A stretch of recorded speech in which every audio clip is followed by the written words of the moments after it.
bà sẽ lô lên tôm đi chỉ lo cho như thế lên nhà ô bà sữa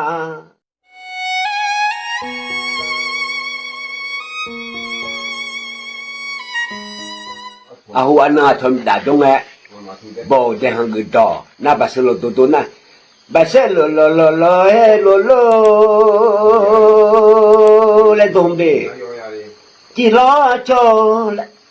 như thế lên nhà ô bà sữa họ già cho như thế nhà nó để cái dân nó cho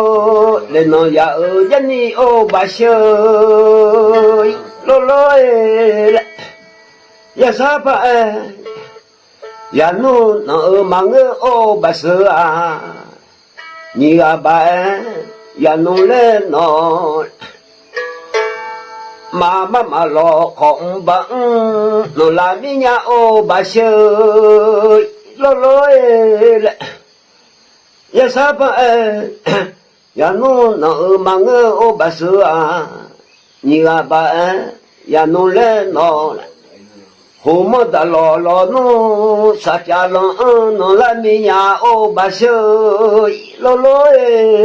làm đi là ta mẹ đi nên chắc qua để hàng người đó anh ấy cũng nghe